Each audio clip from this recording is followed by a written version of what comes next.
Ayan. Ayan na. Parang karera. Ayan na kung ganun go. Saan tayo pupunta? Ha? Kailangan po maging let go and let God. Naku ha. Lumusin na naman. Lumusin. So wala siya John Big T. Paano yan? Hindi kaya ang ibig sabihin yan. Tapos na tayo sa papatiwakal. Oo, tapos na. Ikaw ano Andrew? Anong gusto mong mangyari? Yun nga, yung maano talaga natin. Malinawan yung bawat isa sa atin tungkol sa ano. Yung Teka, nagte-text yata si John Big T. Sige, tuloy. Yun nga, yung tatlong buhay na Tatlong buhay. Ano yung tatlong na buhay? hindi alam ng tao. Hindi naman tatlong itlog yan. Ha? Tatlong buhay. So, tatlong buhay. Yun nga, yung ano. Sa Yung palagay mo, unique ito ha. Hindi pa nalalaman ng mga Hindi pa tagapakinig natin to. Tsaka mga apat na subscriber natin. O bakit? Pag mahalaga yan, bakit? Yung unang buhay, kumbaga, akala ng tao na ganun-ganun lang. Yung pala, yung unang buhay na yun, yung material na yun, yung material Ay, body, katawan. Yung katawan. Yung ano na yan, May yung utak, katawan na may yan isip, oo. na may measure ng mga doktor at saka ng mga scientists. Okay? Buhay yun. Oh. Yun ang unang buhay. Pero sa quantum physics, meron kang bahagi ng katawan mo yan, hindi nakikita. Opo. Kumbaga, yung electromagnetic fields, no, ng mga quantum materials, di ba, mga subatomic particles. Pag pinalaki yan, yung brain mo, di ba, may mga neurons mo, nagko-contain ng ano yan, data, ng tawag, conscious, subconscious. Pero material body pa rin yan. Material body pa rin po yun. Kasi sa quantum physics, ang element of truth niya, na yung buong pagkatao mo, yung nakikita at saka yung hindi ka nakikita na siyang consciousness mo, puro matter. Puro matter, opo. Huwag na nating explain yun, maliwalag na yun. So yung sinasabi mong, yung, ay natalakay ko yan, nakarangan no. Episode, kaya lang liwanagin mabuti ngayon, okay? So yung tinatawag na life 1 o life A. Life A. Ito nga palang ibig sabihin, ang tao, alam naman ng mga tao, may katawan sila. Yun na yun. Parang yung universe, nung wala pa si na Lucifer, di ba? May material universe. Ibig sabihin, buhay yun. Mababang uring buhay. Sabihin na natin, lower form of life. Diba? So, tatlo yan eh. So, sa tatlong yan, yun ang pinaka-lowest form of life. Yung material body, okay, yung material universe. Hindi natin pinag-uusapan yung soul and spirit, ha? Di pa po. Sige, yun ba yung pangalawa? Yun Sige, pangalawa. Ano yung palagay mo, ano yung pangalawa? Yun nga, yung soul tsaka spirit na... Nasa mga ibang episode natin, natalakay natin, yan eh, progressive. Progressive. Mula bata, ngayon, hanggat sa mga age of accountability, hanggat sa age of maturity, okay, 13, body, soul, spirit, okay? So, pangalawa yun. Siya dan meron nun eh, di ba? Nilikha ng Diyos, tapos nilingahan siya ng buhay.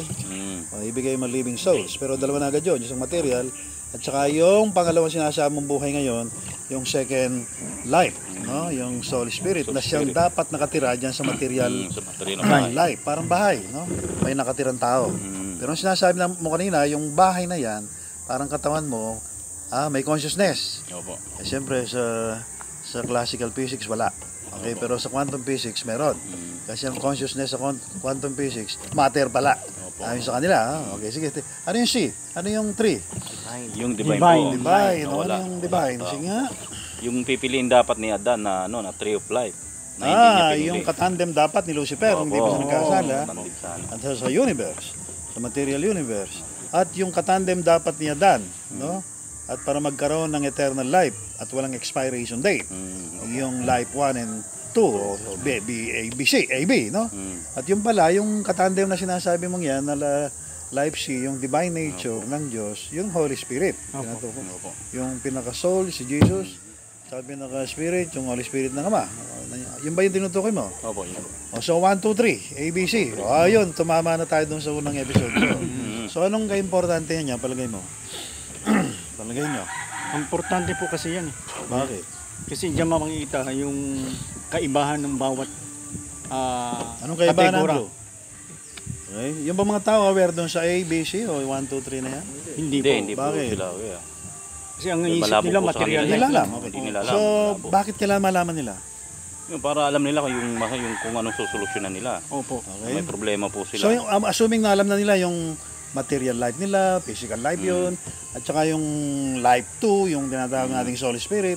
Pero yung ba pwede makitandem sa Diyos? Hindi po. Pwede mo tanggapin si Jesus Christ bilang Lord and Savior? Hindi po. Dahil yung life nga, tinanggihan. So, kailangan magkaroon muna ng redemption yun. Okay? Yung life C, yung Holy Spirit o yung divine nature ng Diyos, meron ba yung mga tao? Wala po. O sino pala yung nandun ngayon sa kanila? And diniscuss na rin natin nung araw yun. Kailan baka tinatamad sila mag-review. O ano yung nga pala yung life C o kaya yung pangatlong buhay ng mga tao? Satanas. Again, meron silang material life, yung physical. Pangalawa, soul, spirit, na iwalay din sa Diyos dahil sa kasalanan ni Adan, tsaka ni Satanas. Yung life sea o yung divine nature. O, meron ba yun o wala? Wala. O bakit? Bakit wala? Yun nga, tinanggihan po yun ni Adan. Tinanggihan din ni Satanas. Tinanggihan din ni ni Adan. Satanas. Tinanggihan din Pero- natin. Kasi na-inherit natin o namanan natin yung Kay katangian o kalikasan ni Adan, di ba? Opo. Tsaka ni Satanas. Alam ba ng mga tao na problema yan? Alam lang nilang problema, di ba pera? Yung pera, yun lang. Okay, okay. Pagkain, So damit. bakit kailangan nating i-discuss ito at pakadihin sa kanila? Bakit? Kasi mamatay lang ang tao. Mamamatay na tayo. Pagka namatay ang tao, judgment. Okay, Hebrew 9:27, alam nila yun. So anong gagawin natin para mawala sila sa kalagayan ito? Si John Bigti. John Big T. Ano yung element of truth ni John Bigti? Kaya pala wala siya rito kasi dapat alam na ng mga taong nakikinig sa atin. Ano? Yung pusang ibigay yung buhay. Pagpapatiwakal. Pero masamang ano yun, masamang salita yun. Opo. Hindi naman tayo nag-advocate ng suicide. Pero, Hindi po. ang sinasabi mo ngayon, ecclesiocide. Ecclesiocide. Ibig sabihin yung iglesia, tunay, dapat dumaan muna sa Gospel. death. O, Death, suicide. Nakusa. Theocide, Diyos yung nagpakamatay sa pamamagitan ni Jesus Christ. Tama? Mm. O, sa mga Bisaya, madaling normal lang ito. Si Kristo hindi namatay. Si Kristo yung nagpakamatay. So mas naiintindihan dapat ng mga Bisayang katulad mo ang ibig natin sabihin. Pakinusa ni Jesus Christ na ibigay ang buhay niya. Napakamatay siya. So bakit natin dinidin itong suicide na ito? Negative ito eh. Hindi kaya itong dahilan kung bakit kumisan allergic yung mga tao sa message natin. Opo. Diba? So kanina, bago tayo nag-taping, ano yung pinag-uusapan natin? Para tanggapin ng mga tao ito na medyo maluwag kaysa dati. Ano? Bakit nga pa? Yung kay Billy tsaka si Kaloy. Oo. Dapat alam nila yung reward, yung makukuha nila, yung benefits na makukuha nila. Kumbaga sa nag-a-apply ng trabaho, hindi lang yung sasabihin ng ano na, ay, manghirap lang ng trabaho rito, ganyan ka tapos wala sweldo. Wala mag-a-apply, tama? Wala mag-a-apply. Okay. So paano pala kung halimbawa dinin natin yung ano diyan, yung reward o kaya yung makukuha, which is eternal life. Pero naintindihan ba nila kung ano yung eternal life? Yun, Nasanay tayo sa mayroong simula, may wakas. Di ba matagal i-explain yun? Matagal po. Di ba nga naintindihan lang nila ngayon yung artificial intelligence, transhumanism. Di ba? Opo. Sa totoo nga, pati yun, wala man eh. Hindi man Hindi nila. nila naintindihan. Pero unti-unti nang naintindihan ng mga millennials kasi nga sa technological ages sila. So Andrew, ano pang gandang dapat gawin? Ikaw, nagpipreach ka ng gospel. Anong dating sa'yo nito? Pagka nagpipreach ka ng gospel, anong dating mo? Yung death burial? O yung benefit ng Yung death benefits po dapat. At dapat nagre-reflect po yun sa'yo. burial? Dapat makita sa'yo na ang sinasabi mo bang langit, na-attain mo ba? Makikita ba sa'yo? Mukha ka ba talagang langit? Pero marahil sa labas hindi. Opo. Dahil hindi tayo binayaan ng ganong kagandang lalaki at saka babaeng mukha. Okay? Marahil yung ating panlabas na kaya yung mga physical, hindi rin, no? Pero anong ibig mo sabihin sa nakikita sa atin na darama? Hindi kaya yung loob? Yung loob, At yung least loob meron muna. kang bunga ng Espiritu Santo. Pero ando na yon. Pero talagang kilay mo, naka-tiger look tulad mo. Anong dapat pa makita sa'yo? Yung sinasabi mo. Dapat yung kapayapaan pa rin. Ano? No. Yung physical appearance, dapat ano meron ka? Siyempre yun, Diyan dress tayo mo. bumabagsak. Siyempre, opo. Diba? O kaya tuloy yung iba, madaling paniwalaan kasi representable, representable, ano siya? Akit yung dating. Packaging, maganda. Packaging. Maganda yung packaging. Packaging, iba. Pag magandang packaging, kahit peki yung laman, Oo. kinakagat ng mata, binibili. Hindi kaya kulang tayo ng packaging? Malaki na So anong gagawin natin para magandang packaging natin? Yung gospel wala nang problema eh. Tama yung sinasabi natin na orthodox teachings yan eh. Talagang ang kailangan na lang orthopraxy. So anong kailangan nating orthopraxy? Para yung life A, life B, life C, na kapag yung lumang tatlong yan, wala na at bago na. Okay? Meron ka ng sa tingin ng Diyos, bagong pagkatao, body, soul, spirit. Dapat yan ay napaganda. Diba? Napaka-kaya-aya. Marahil wala tayong pera, wala tayong ganun kagandang lalaki, babae, pero at least nadadama yung atraksyon, di ba? Ibang klase tayong tao, napaka-daling kausapin, approachable, napakabait, napaka-magino, di ba? Services, sa services. At saka matulungin, no? Matulungin. Sa halip na tayong tumatanggap, nagbibigay din, okay? Sige, ano pa? Anong Yung yung mga gifts, talents. gifts, talents? Sabihin, dating tinatago natin kasi nga alam Maximize, natin, death diba? burial. Pero darating this ng time- Panginoon Jesus. Tingin ko, papunta tayo doon sa yung parang Knight's Tale. Opo. Alam niyo yung pelikulang Knight's Tale? Nakagulapan na. Sabi Pero nung prinsesa ba yun? Yung babaeng nagustuhan ng lalaki? Huwag ka na. Doon sa competition, sabi, kailangan matalo ka. Di ba? Kailangan matalo ka eh. Nagpatalo yung ano, yung knight, di ba? Yung kabalyero, yung dirigmado. Nung natalo na siya, kalay makukuha na niya yung kamay ng babae. Abay, nagbago yung isip ng babae. Sabi niya, iba na yung ano, rule of the game.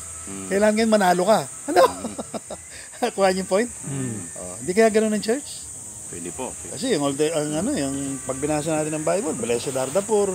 Kaya ang Latin America, medyo nagkahirap-hirap kasi ng kanilang Protestant work ethic.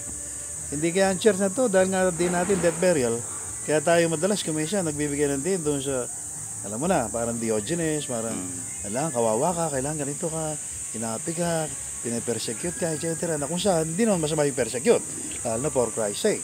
Pero hindi ba negative yun in contrast doon sa prosperity gospel, yung health and wealth, okay, yung resurrection na session Pentecost, di ba? O anong kinalaman ng Knight's Tale na pelikula dito sa ating usapan? Yung huling, Last days ngayon, ito yung huling laban. Huling, Kailan makuha natin yung kamay ng Diyos, yung approval ng Diyos. Sige, yung anong huling gagawin hininga natin? Magpatalo pa rin? Panalo Hindi na. dapat. Panalo yung panalong Kasi ina-expect nyo. may twist sa konting oras, may twist. Sa konting, yung parang pelikula. Matatapos na lang, mukhang walang mayayari sa bida. Okay? At hindi niya makukuha yung minimiti niyang dalaga doon, na Kasi prinsesa. alanganin na eh. Yung sandata niya, alanganin na. Mukhang mas May madaling sina. sabihin na, give up na ako kasi ito yung game eh. Ito yung rule of the game. Kala ko ba, ito yung rule of the game. Ba't biglang binago? Di ba? Ano yung rule of the game ngayon? Ano yung gusto ng Diyos? Yung kailangan manalo. Manalo. Kailangan manalo. Okay? Ano yung ibig sabihin ng kailangan manalo? Kanina, nanalo ka dahil nagparaya ka. Okay? Death burial ito eh. Wala kami rito. Hindi kami daigdig. Ano lang ito. Sandali lang kami rito. We are just passing by, whatever. At tigalangit kami. Wala kami pakialam sa daigdig, sa kayamanan, lahat yan. Di ba yun ang ibig sabihin ng negative? Which is wala nang masama. Okay? Pero sabi nyo nga kanina, may twist itong huling araw. Pero may warning din. Remember Lot's wife. So, anong gagawin natin? Itong pinag-uusapan natin, itong huling day na to, para lang maligtas yung mga tao. Nang sabi natin kanina, tumitingin sila sa labas. Hindi sa loob, di ba? At pag nakita nila sa labas, katawan natin, sa buhay natin, yung ating pati financial status, ay wala yan kasi pinabayaan sila ng Diyos. Hindi lang, kaya lang tayo nagkaganito, pinorsok natin ang lahat. Dahil sa Panginoong Yesus, di ba? Kasi nangihingi ng laban. Pero hindi ba sa Matthew 6:33, pagkatapos mong masik yung kingdom and his righteousness, kailangan ibibigay na ng Panginoon, tungkulin na niya, ibigay niya yung karapat-dapat, which is everything that we need. Pati nga wants eh. Palagay nyo, anong gagawin natin ngayon? In the light of this huling irit na kailangan ng rule of the game, yun nga, kailangan manalo. Manakop. Ano yung manakop? Manalo. Sige nga. Kailangan Paano natin lumago. ma-attain yun? Anong gagawin natin? Maging isa. Ano nga pala yung kinasintakan ng Diyos sa Old Testament? Yung Maging nagkaisa. isa Sabi niya, delikado tayo. Nagkakaisa yung mga tao nung panahon ni Nimrod. Yung Tower of Babel. Wala nang imposible sa kanila kasi nagkakaisa sila. Sinong nasindak? Satanas o Diyos? Ang Diyos. Ang Diyos. Ngayong huling araw, sino sisindakin dapat? Dapat Satanas. Satanas. Paano natin sisindakin Satanas? Yun, yung maging isa tayo. Hindi yung mga tao sa daigdig ng globalist, mga New World Order. Nagkakaroon na naman sila ng ganyan. Parang Tower of Babel Complex, di ba?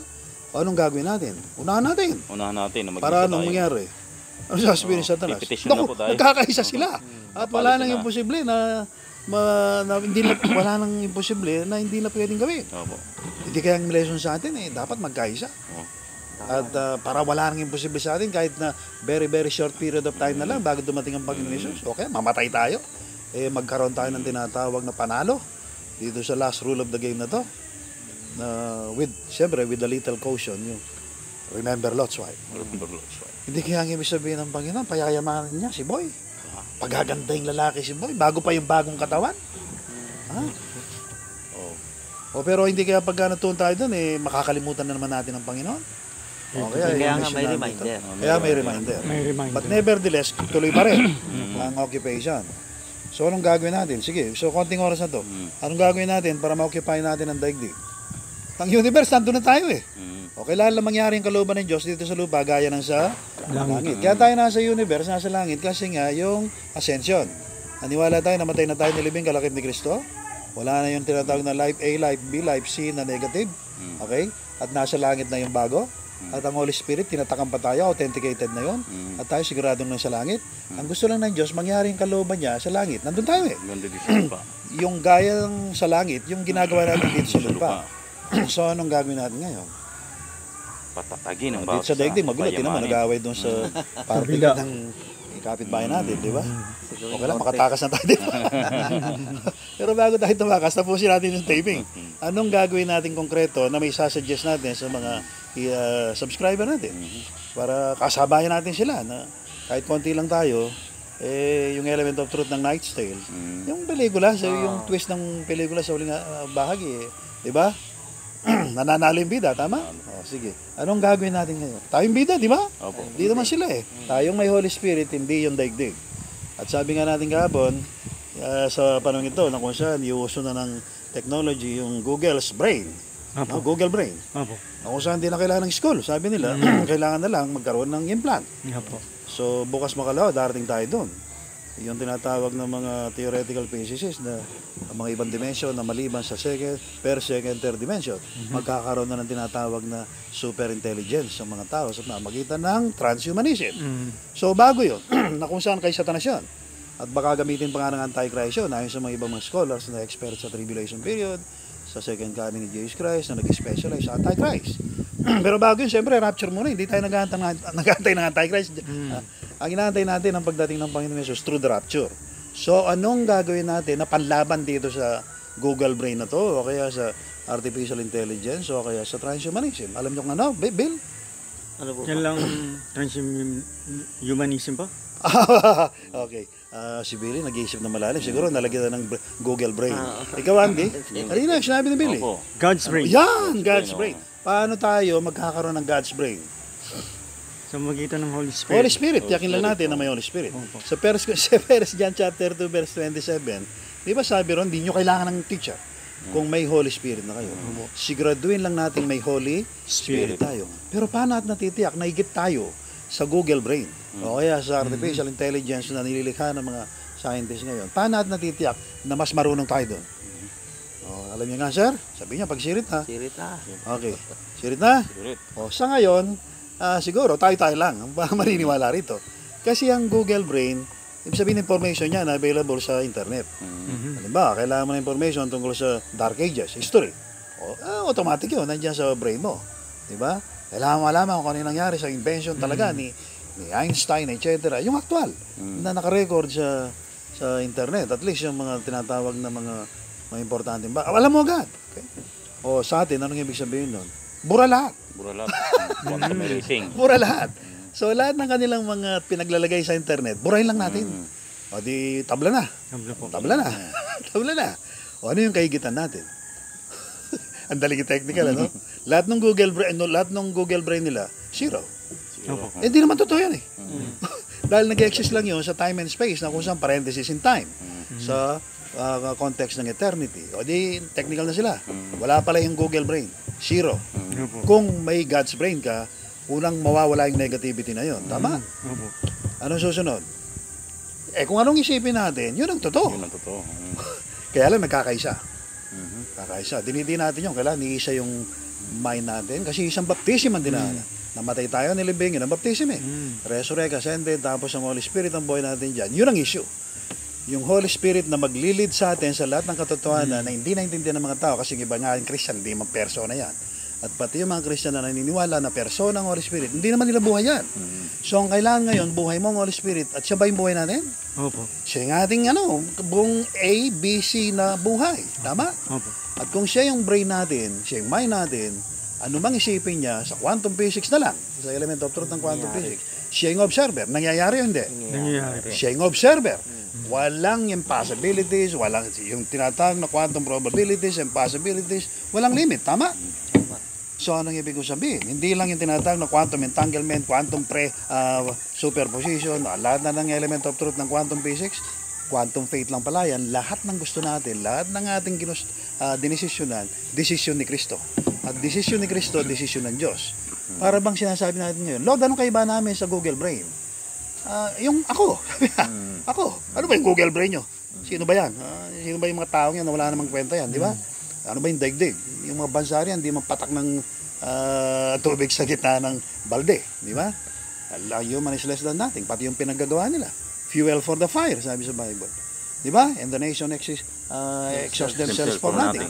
Madali salita, at nililiwanag lang natin dito, yung Google Brain na pinananakot ng mga artificial intelligence sa mga tao. Wala sa atin yan. Di ba? Kung talagang meron kang Holy Spirit, yung mga nakikinig sa atin, huwag sila mangamba. Tama? Opo. Kasi unang-una, hindi natin dadatnan yung mga anti-Christ rule na yan. Mararapture tayo, lalo na ngayon, no sin peace treaty sa Pilipinas, saka sa Middle East, na kung saan, sa Daniel 9:27, sigurado mangyayari, bago yung tribulation period. Kasi ang magti-trigger ng 7 years tribulation period, yung fulfillment ng Daniel 9:27, na siyang niluluto ngayon ng Trump's administration, at saka ng Duterte's administration, na kung saan yung Pilipinas sa Israel, eto, may malalaman nila kambalbalayan. Itong darating na May, no? Opo. At problema ng mga God's culture na mag-prove nun. Opo. Ang atin lang, nauna pa nga tayo sa kanila, na malaman na yung Pilipinas at saka yung Israel, kambal yan. Okay? Simula redemption history sa Israel, tatapusin ng Panginoon dito sa Pilipinas. Sila yung sila yung tinatawag na pang body, soul, o pang natural at saka angelic sa millennium, tayo yung pang rapture. Balik tayo sa sa God's brain. Anong naiintindihan nyo doon sa God's brain? Sa ngayon, anong dapat nating matamasa tungkol sa Yesu kanina, itong uling hirit, atin itong uling alakap. Paano natin sasamantalayin itong kamalayang ito para tayo naman ngayon makita ng tigadaigdig na bago pa yung kaningningan ng bagong katawan na ibibigay ng Panginoon to enjoy eternity and everlasting joy, etc. Dito pala magningning na si Bill. Anong gagawin? At hindi na siya inaabol sa mga desire niya, kundi siya nangabuling ng kasi he will delight in the Lord. Yung hanapin daw po yung kaligayahan sa Diyos. At pero anong kinalaman pangarap itong mo'y God's brain? Paano natin makukuha itong gusto natin? Sabi natin kanina magkaisa. O anong pagkakaisa natin? Yun ang tanong doon. O ibang episode na yan. Pwede O po. ngayon na. Bigyan idea din, magbigyan ng hint kung ano ba Bigyan ng idea. dapat. So ano bang hinahanap ng mga tao para paniwalaan tayo? Di ba pera? Pera. Di ba kaganda ang lalaki, ganda ang babae, kapangyarihan, etc. Na inahabol ng mga politiko. At inanasa ng mga bilib na bilib sa mga artista, at sa mga basketball stars, etc. Tama? Paano ba makukuha yun? Alagay niyo. Si Billy, paano natin magagawang transform kahit na wala pa yung transformation? Di ba kailangan natin mga 50 Saint Luke ng Galing major kay BK, dermatology? O kaya plastic surgery? Yung mura din, masilya. May masilya dyan. Kaya ko naman yan eh. Kaya ko rin yan. Retok ko rin yan. Pero mauwi tayo sa pera. Mauwi tayo sa pera. Parang may element of truth yung mga tao sa labas pagka kinikriticize nila yung mga religious people. Mauwi lang kayo sa pera-pera. Di ba? Pero sige, hindi lang masamayin. Huwag lang sambayin. Paano tayo gagawa ng pera? Para lamang itulong natin na isampal sa mukha ng mga mahilig sa pera. I-maximize lahat ng kakayahan natin. Maximize. Paano natin ma-maximize ang ating mga potentials? Kilalanin yung potential natin. Energy, talent, etc. Kilalanin yung kailangan may determinado tayo. Mayroon tayong political will na gawin. Yung isang bagay na very, very productive. Tama? O gagawa tayo, hindi. Gagawa.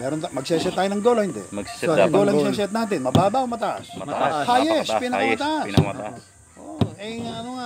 Aim high. Di ba? Aim So, high. and hit the mark. So, ready na kayo susunod na episode. Opo. Na anong gagawin natin sa susunod na episode? Hindi lang plano, kasi ang plano parang mapa. Ang mapa, hindi teritoryo. The map is not the territory.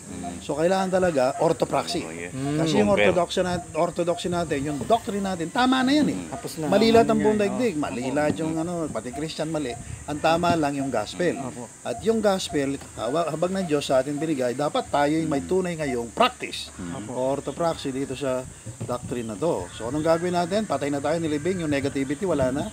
Sumalangit na yung neutral kasi tapos na tayo sa resurrection ascension. Sigurado na tayo. Meron na tayong osas. Once saved, always saved. May eternal security kahit di tayo Calvinist. At nandito lang tayo ngayon para i-prove once and for all na itong muling eksena ito, na ito, ng kasaysayan, tayong bida.